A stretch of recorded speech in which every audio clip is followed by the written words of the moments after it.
আজ আপনাকে একটা গল্প শোনাচ্ছি। একদিন এক ব্যক্তি নিজের দ্বারে লিখে দিলেন, আজ আমি ভীষণ দুঃখী, আজ আমার সাথে কেউ দেখা করতে আসবেন না। কিছুক্ষণ পরে তার এক বন্ধু এলো, সে সেই লেখা পড়ল, তাও গিয়ে তার সাথে দেখা করল। সে বলল, আমি লেখাপড়া জানি না, কিন্তু আমার বন্ধুর মনের এই বেদনা, এটা আমাকে সবসময় ডাক দেয়। এরাই হলো আসল বন্ধু। কোনো কারণে আপনি যদি দুঃখ পান, কোনো সমস্যার সমাধান না বের করতে পারেন, এই সংসার থেকে আলাদা হয়ে যেতে চান, তাও এই বন্ধু আপনার সাথেই থাকবে। সমস্যার সমাধান না দিতে পারলেও আপনার সম্বল হয়ে অবশ্যই থাকবে।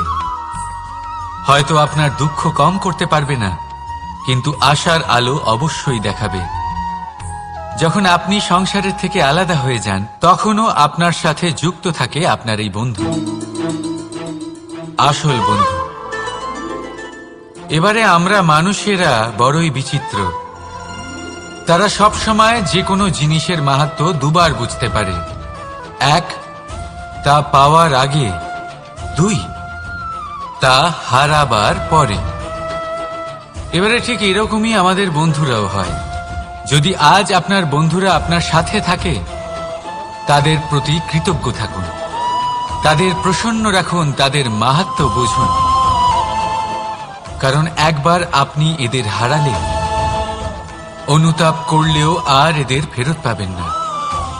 তাই ভালোবাসুন, বন্ধুত্ব বজায় রাখুন, আর আমার সাথে প্রসন্ন হয়ে বলুন, রাধা রাধা।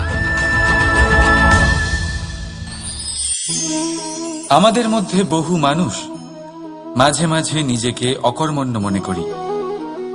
ভেবে নিই যে এত চেষ্টা করার পরেও কিছুই পেলাম না, আর হয়তো পরেও কিছুই পাব না। আর সেই জন্য নিজের জীবনের সমস্ত বোঝা অন্য কারোর কাঁধে চাপিয়ে দিই, নিজের ওপরে বিশ্বাস হারিয়ে ফেলি। কেন বুঝতে পারেন না এই কথাটা? যে যতক্ষণ না পায়ে কোনো কাঁটা ফুটবে, ব্যক্তি কি করে বুঝতে পারবে যে এরপর থেকে নিচে তাকিয়ে চলতে হবে? সূর্যকে নিজে জ্বলতে হয় যাতে বাকিদের প্রকাশ দিতে পারে সে। রাতের অন্ধকারের সাথে লড়াই করার জন্য চন্দ্রিমাকে আকাশে একা উজ্জ্বল হতে হয়। নদী নিজের যাত্রা কি করে করে, নিজের পথ কি করে নির্মাণ করে? সে পাথরের সাথে লড়াই করে তা বানায়। যদি স্বয়ং আপনি নিজের সাহায্য করতে অক্ষম হন, তাহলে নিশ্চিতভাবে আপনার এই জীবন ব্যর্থ হয়ে যাবে। তাই মনে রাখবেন, এই সংসারে নিজের জীবনের ভার নিজের কাঁধেই বহন করতে হয়। অন্যের কাঁধের ওপর শুধুমাত্র পরলোক যাত্রা হয়। সেই জন্য এই সংসারে জীবিত সেই যে আত্মনির্ভর।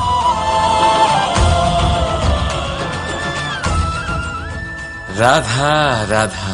সময়, কথায় বলে সময়ের পূর্বে কিছুই হয় না। প্রতিটা ঘটনার একটা সময় থাকে। সময়ের আগে না সূর্যোদয় হয় আর না সূর্যাস্ত হয়। সময়ের পূর্বে গাছে না ফুল ফোটে না ফল ধরে। কিন্তু একটা কথা ভেবে দেখুন, যদি বর্ষা আসার আগে কৃষক ভূমিকে না প্রস্তুত করে, বীজ রোপণ না করে, তাহলে কি ফসল ফলবে? যদি কোনো যোদ্ধা যুদ্ধের পূর্বে নিজের অস্ত্রের ধার না দেয়, তাহলে সে যুদ্ধ কি করে লড়বে? এর মানে এটাই হলো যে সময় আপনার যখন আসার তখন অবশ্যই আসবে, কিন্তু ততক্ষণ এটাও গুরুত্বপূর্ণ যে আপনি নিজেকে তার জন্য তৈরি রাখুন। কারণ এই সুযোগ, এই কথাটা শুনতে যত ছোট, এটা আসেও ততটা কম সময়ের জন্য, তারপর চলেও যায়। এবার যদি সুযোগ আপনার হাতে আসে আর আপনি তার জন্য তৈরি না থাকেন, তাহলে আপনি সাফল্য কি করে পাবেন? তাই আপনি সঠিক সময়ের জন্য অপেক্ষা করুন, সেই সুযোগের জন্য অপেক্ষা করুন, কিন্তু ততক্ষণ নিজের চেষ্টার দ্বারা নিজেকে আরো সক্ষম করে তুলুন। কারণ সাফল্য আপনার জন্য অপেক্ষা করছে, শুধু আপনি তার জন্য তৈরি থাকুন। রাধা রাধা। কথা মানুষের পাওয়া সবচেয়ে অদ্ভুত উপহার। এই কথাই মানুষকে এই সংসারের সমস্ত প্রাণীর থেকে ভিন্ন করে তোলে, সংসারের সবচেয়ে উপরে নিয়ে যায়। এই কথার কারণেই আমরা একে অপরের সাথে ভাব আদান প্রদান করি। আমি আমার মনের ভাবনা অন্য কাউকে ব্যক্ত করতে পারি, অন্য কেউ তাদের ভাবনা আমাকে ব্যক্ত করতে পারে। এই কথাই আমাদের সবচেয়ে বড় ঢাল। এবারে দেখুন, আপনি নিশ্চয়ই লক্ষ্য করেছেন কারোর কথা মধুর হলে লোকে তাকে ভালোবাসে, তাকে নিজের বন্ধু বানায়। সেইভাবেই যদি কারোর কথা কঠোর হয় তাহলে লোকে তাকে ঘৃণা করে, তাকে নিজের শত্রু মনে করে। এই কথাই ভাষা হয়ে আমাদের ইতিহাস রচনা করে। তবে আমরা কি সত্যি বাণীর বিষয়ে অতটাই ভাবি যতটা আমাদের ভাবা উচিত? ভেবে দেখুন, মানুষের কথা বলতে শিখতে কত সময় লাগে। কোনো বালক 1.5 বছর বয়সে কথা বলতে শেখে, কেউ 2 বছরে, কেউ 3। এবার দেখুন, মানুষ 1.5 বছর বয়সে কথা বলতে শিখে গেলেও তার কি বলা উচিত এটা সারা জীবনেও শিখতে পারে না। এর উপরে মনোনিবেশ করুন, এটা বোঝবার চেষ্টা করুন কি বলা উচিত। নিজের কথা শুদ্ধ করুন, নিজের কথা মধুর করুন, আর সেই মধুরতার সাথে আমার সঙ্গে বলুন, রাধা রাধা। এই লক্ষ্য আসলে কি? এই লক্ষ্য তাই যা আমরা পেতে চাই। এই সংসারে সুখী কে হয়? সুখী সেই যে তার লক্ষ্য পেয়ে গেছে। দুঃখী কে হয়? দুঃখী সেই যে তার লক্ষ্য এখনো পায়নি। এবারে প্রশ্ন এখন এটাই যে লক্ষ্য সবাই পেতে চায়, লক্ষ্য পাওয়ার জন্য সবাই প্রাণপণ চেষ্টাও করে, তাহলে সবাই তাদের লক্ষ্যে পৌঁছতে পারে না কেন? ঠিক আছে, কোথাও না কোথাও কিছু না কিছু কমতি থেকেই যায়, যাই বাধা থাক। আজকে আমি আপনাকে একটা উপায় বলবো এই লক্ষ্য পাওয়ার জন্য। একটা কাগজ নিন, তাতে একটা চিহ্ন বানান, সেটাই হবে আপনার লক্ষ্য। এবারে সেই লক্ষ্যে পৌঁছানোর একটা পথ বানান। এবারে এই যাত্রাকে ভিন্ন ভিন্ন ভাগে বিভাজন করে দিন। এবারে এটা হলো আপনার পরিকল্পনা। এবার এই পরিকল্পনা ক্রমানুসারে আপনি পালন করতে থাকুন, এটাই হবে আপনার চেষ্টা। এবার এইভাবে যদি আপনি চেষ্টা করতে থাকেন, যাই আপনার কল্পনা হোক না কেন তা বাস্তব অবশ্যই হবে। তাহলে এই কল্পনাকে বাস্তবে রূপান্তরিত করুন। এইভাবেই নিজের পরিকল্পনা পালন করতে থাকুন। আপনার যাই কল্পনা থাকুক বা যাই লক্ষ্য থাকুক, তা বাস্তবে পরিণত হয়ে আপনার হাতে অবশ্যই আসবে। রাধা রাধা। বাবার এক মিত্র ছিলেন, বড়ই দুঃখী ছিলেন, বিপদে পড়েছিলেন। কি করবেন? ব্যবসা ভালোভাবে চলছিল না, বাড়িতে শান্তি ছিল না, সমস্ত জায়গায় ক্ষতি হচ্ছিল।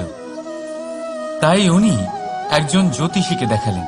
জ্যোতিষী বললেন, আপনার যে বাড়ি আছে সেটা আপনার জন্য অশুভ, আপনার এই বাড়ি পাল্টে ফেলুন। উনি বাড়ি পাল্টে ফেললেন, তবুও ওনার সমস্যার সমাধান হল না। তারপর একজন জ্ঞানী ব্যক্তি ওনাকে বললেন যে আপনার জামা কাপড়ের যে রং সেটা বিপদকে আমন্ত্রণ জানাচ্ছে, এই জামা কাপড়গুলিকে পাল্টে ফেলুন। উনি সেগুলো পাল্টে ফেললেন, তাও সমস্যার সমাধান হল না।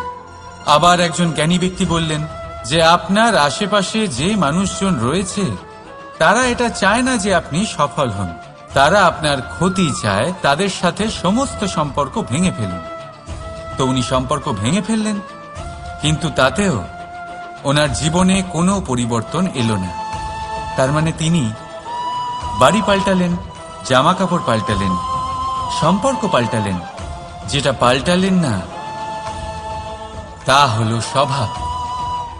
এই যে স্বভাব, এটা অত্যন্ত গুরুত্বপূর্ণ। এই স্বভাবই আপনার ব্যক্তিত্ব তৈরি করে। তাই নিজের স্বভাব শুধরে ফেলুন, তাতে ভালো পরিবর্তন আনুন, সবকিছু ভালোই হবে। রাধা রাধা। ক্রোধ।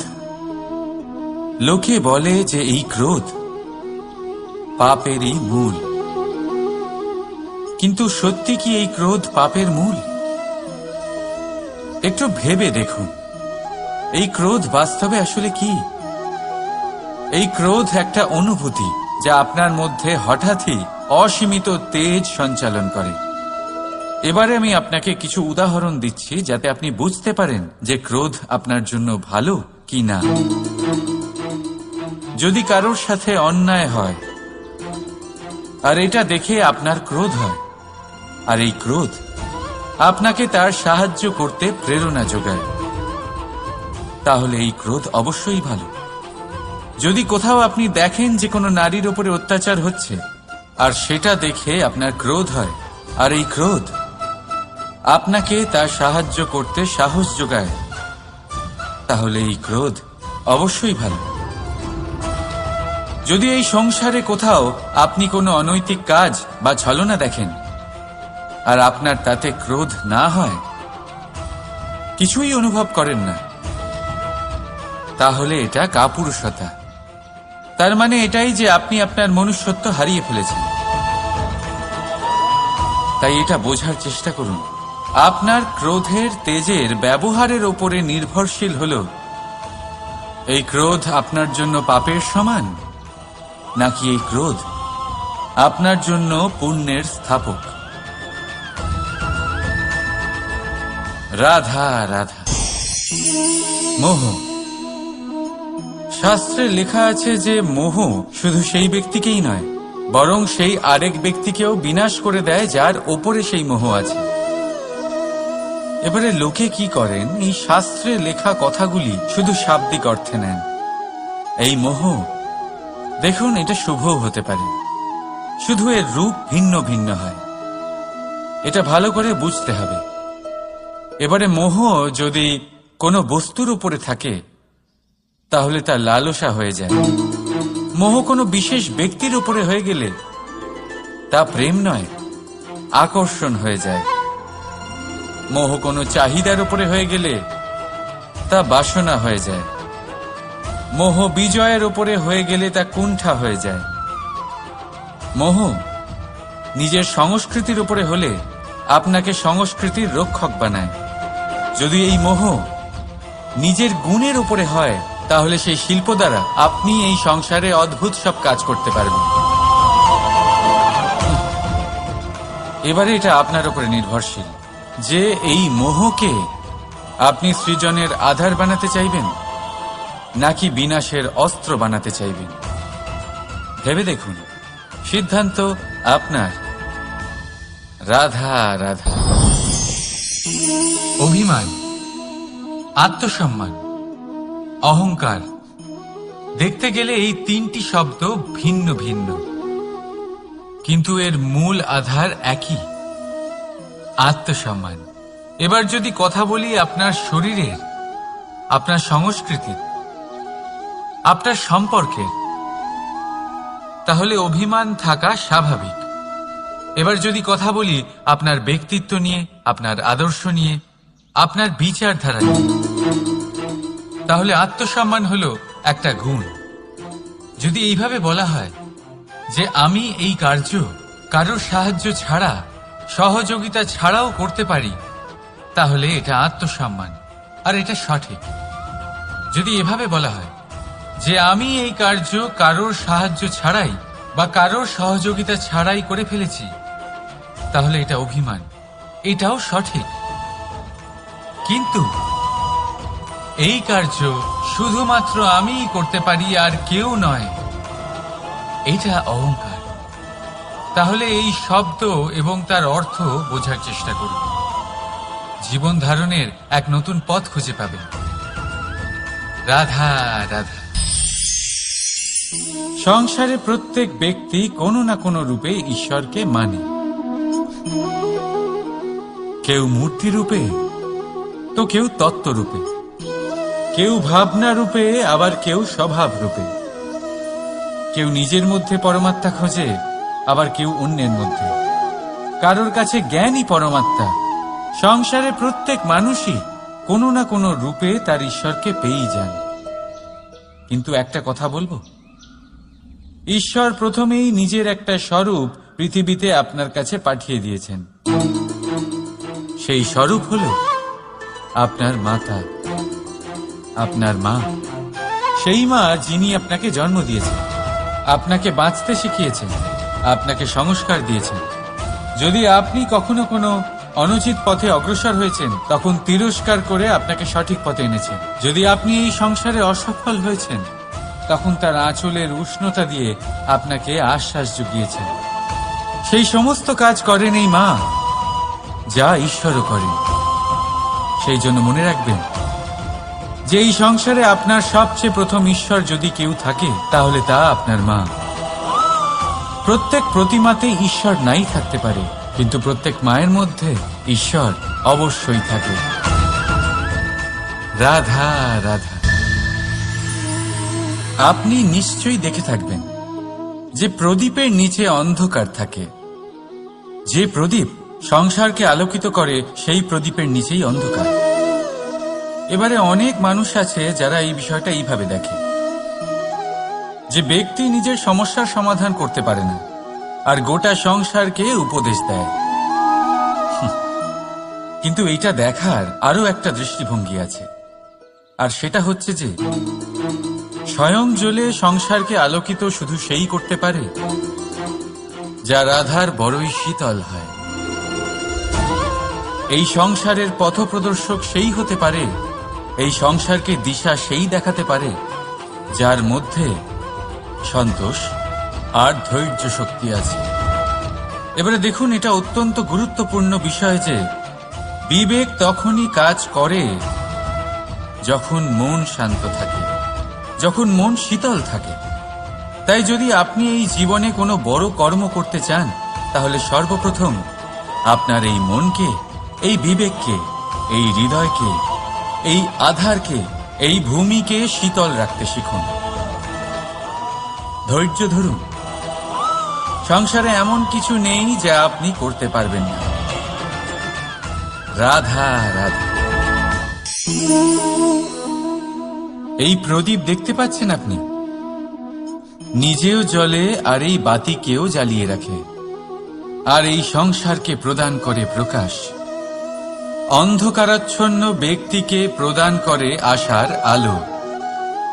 কিন্তু এটা কখনো ভাবে না যে সেই মাটি কেমন হবে যা দিয়ে এটা তৈরি করা হয়েছে, সেই কুমোর কেমন হবে যে একে আকার দিয়েছে। ভাবে না যে একে কিনেছে তার বাড়ি কেমন হবে, তা কতটা সুসজ্জিত। কিচ্ছু নয়, শুধু এই সংসারকে প্রকাশ প্রদান করে। আর হয়তো সেই জন্যই প্রদীপকে এত ভালোবাসা হয়। সে নিজের বা অন্যের বাড়ি দেখে কখনোই জ্বলে না। সে জ্বলে শুধু অন্ধকারের সাথে লড়াই করতে। তাই আপনিও নিজের ব্যবহার এই প্রদীপের মতো করে তুলুন। নিজের পরিচয় সরিয়ে নিঃস্বার্থভাবে কর্ম করে যান, আর নিজের জন্য এক নতুন, এক বিশাল, এক অদ্ভুত পরিচয় তৈরি করুন। রাধা রাধা। এই সংসারে প্রত্যেক ব্যক্তি বড় কিছু করতে চায়, এমন কিছু যা এই সংসারে কেউ আগে কখনো করেনি। এমন জায়গায় পৌঁছতে চায় যেখানে এর আগে কেউ কখনো পৌঁছতে পারেনি। আর কেউ এতে সফলতা অর্জন করে। কিন্তু কিছু মানুষ অসফল হয় কেন? এটাই আমার প্রশ্ন। না তো তাদের ইচ্ছেতে কোনো কমতি থাকে, না কমতি থাকে তাদের চেষ্টায়। তাহলে কেন এরা পিছিয়ে পড়ে? এর উত্তর বড়ই সরল। এই সংসার আপনাদের বলি কিভাবে। আপনারা সকলে সংসারে মহান কাজ করতে চান, সেই মান, সেই সম্মান পেতে চান যা এর আগে কেউ কখনো পায়নি। কিন্তু আপনার সমস্যা এটাও যে এই কাজে সংসার আপনার সাথে থাকছে না। বড়ই অদ্ভুত ব্যাপার। দেখুন, ভুলে যান গোটা সংসারকে, জীবনে একা একা এগিয়ে চলুন। গঙ্গোত্রী থেকে যখন একটি জলের ফোঁটা বেরোয়, তখন সেটা শুধু এক বিন্দু জল। তারপরে যখন সে তার যাত্রা শুরু করে, অন্য জলের ফোঁটার সাথে মিশে, তখন সে স্রোতে পরিণত হয়, গঙ্গাতে পরিণত হয়। যদি আপনি জীবনে এগোতে চান, তাহলে একলা এগোতে শিখুন, নির্ভীক হয়ে, সাহসের সাথে, ধনাত্মক চিন্তা নিয়ে জীবনে এগিয়ে চলুন, একা এগিয়ে চলুন। আর দেখবেন, সেই মান, সেই সম্মান আপনার জন্যই অপেক্ষা করে আছে। রাধা রাধা। কর্ম। মানুষ সর্বদা কর্ম করতে থাকে, আর এই কর্মের জন্যই সে মান, সম্মান, ধন, প্রতিষ্ঠা লাভ করে। এবার মানুষ সবসময় চেষ্টা করে যাতে সে ভালো কর্ম করে যায়। তাহলে আপনাকে বলি, শুধু ভালো কর্ম করাই আবশ্যক নয়, তার থেকে বেশি জরুরি হল এই খারাপ কর্মকে বোঝা আর তার থেকে দূরে থাকা। কারণ যখনই আপনি কোনো সঠিক কাজ করেন বা ভালো কাজ করেন, কেউ তা মনে রাখে না। কিন্তু এই সংসারে বিষয়টা হলো এরকম, আপনি একটা খারাপ কর্ম করুন আর সেটা সবার মনে থাকে। এই খারাপ কর্ম কাজলের এক কৌটোর মতো হয়। আপনি যতই চেষ্টা করুন বাঁচিয়ে ব্যবহার করার, কিন্তু এই কালিমা কোথাও না কোথাও অবশ্যই লেগে থাকে। সেই জন্য জীবনে ভালো কর্ম অবশ্যই করুন, কিন্তু তার থেকেও বেশি জরুরি হলো এই খারাপ কর্মের থেকে দূরত্ব বজায় রাখা। আর এটা অবশ্যই করবেন। রাধা রাধা।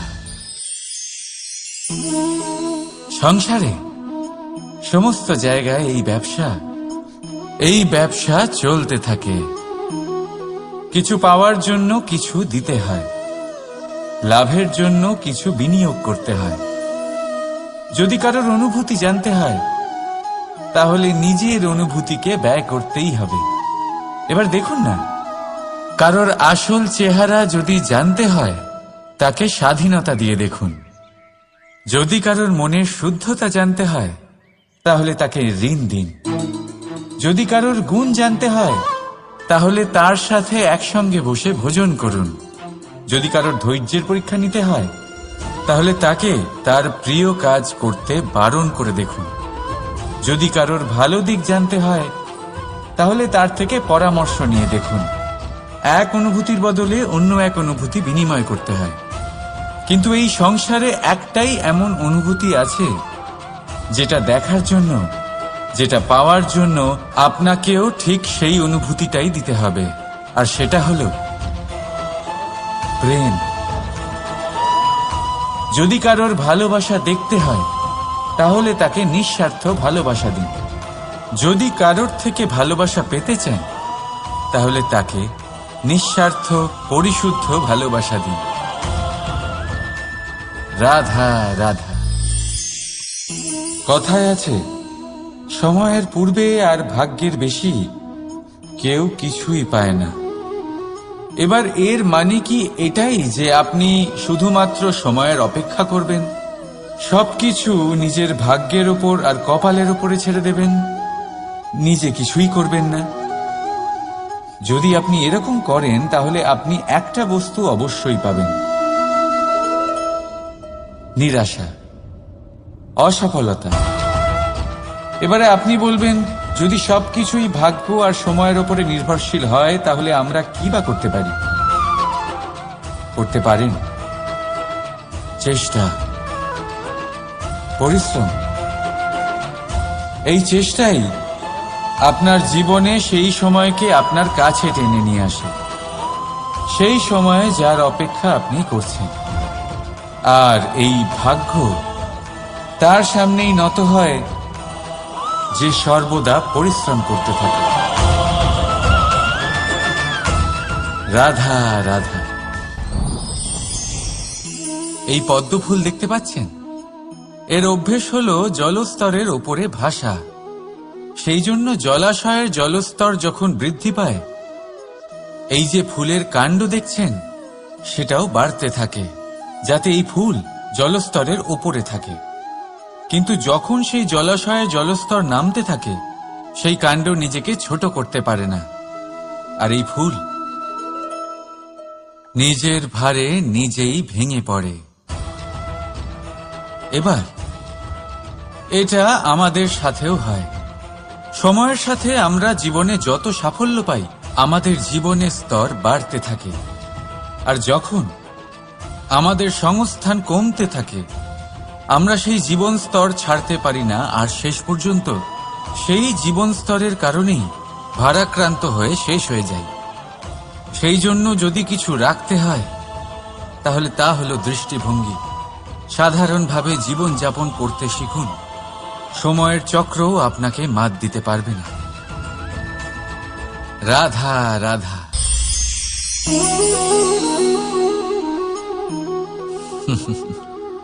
সময়, এই সময় না কোনো ব্যক্তি, না জীব, না বস্তু, তাও সময় জীবিত থাকে। এই সময়ে না জল, না অগ্নি, আর না বায়ু, কিন্তু তাও আমাদের জীবনের আধার এই সময়। দেখতে গেলে মানুষ এই সময়ের হাতের খেলনা। কখনো আমাদের সময় ভালো হয়, আবার কখনো খারাপ। কেউ সময় আসার প্রতীক্ষা করে, আবার কেউ সময় যাওয়ার প্রতীক্ষা করে। কিন্তু এই সময় কারোর হাতে ধরা দেয় না।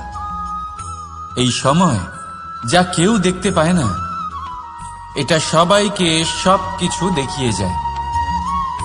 দেখিয়ে যায় যে আপন কে আর পর কে, আমাদের শুভাকাঙ্ক্ষীকে আর ক্ষতি কে চায়, আমাদের মিত্রকে আর আমাদের শত্রুকে। এই সময় আপনাকে দেখায় যে আপনি কতটা শক্তিশালী, সেই সময় আপনাকে দেখিয়ে যাবে আপনি কতটা দুর্বল। এই সময় সব কিছু দেখিয়ে যায়। তাই এই সময় যা এতটা শক্তিশালী, তা আমরা নষ্ট কেন করি? ভেবে দেখুন। এবারে উঠুন আর এই সময়ের সম্পূর্ণ ব্যবহার করুন। এই সময়ের সদ্ব্যবহার করুন, কারণ এই সময়কে ব্যবহার করাটাই আপনার হাতে রয়েছে, আর কিচ্ছু না। আর এই সময় একবার বয়ে গেলে, তখন যাই করুন না কেন, কখনো ফেরত আসবে না। সময়ের সদ্ব্যবহার করুন আর সবার মধ্যে আনন্দ ছড়ান। আর আসুন আমার সাথে ভালোবেসে বলুন, রাধা রাধা।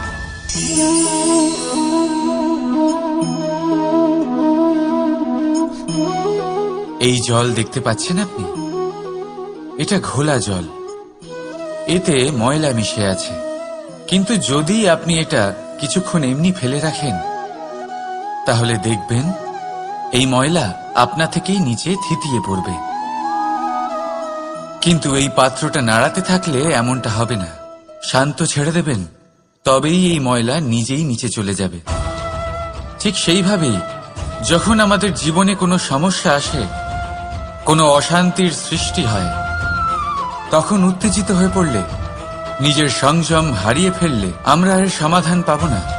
শান্ত থাকলে তখনই সমস্যার সমাধান পাব।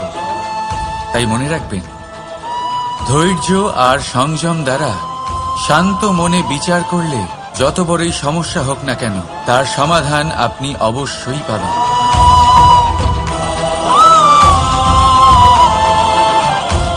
কারণ অশান্তির সমাধান শুধুমাত্র শান্তি। রাধা রাধা।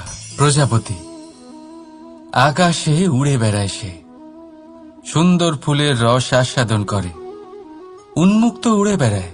কিন্তু তারও বিপদ কম কিছু নেই। যেমন হলো পতঙ্গ, জন্তু এই প্রজাপতিকে নিজের আহার করে নেয়। তাকে এদের থেকে সাবধানে থাকতে হয়।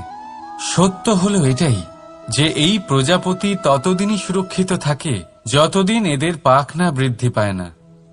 যখন এরা এদের খোলসের মধ্যে থাকে, যখন না কারো দৃষ্টি এদের ওপর পড়ে আর না কোনো শত্রু এদের আঘাত করতে পারে, কিন্তু তখন তারা বন্ধ থাকে, অবিচল নিশ্চল থাকে। এই সুন্দর সংসার দেখার জন্য, এই সুন্দর আকাশ পাওয়ার জন্য তাকে তার সুরক্ষা ক্ষেত্র থেকে বাইরে বেরিয়ে আসতে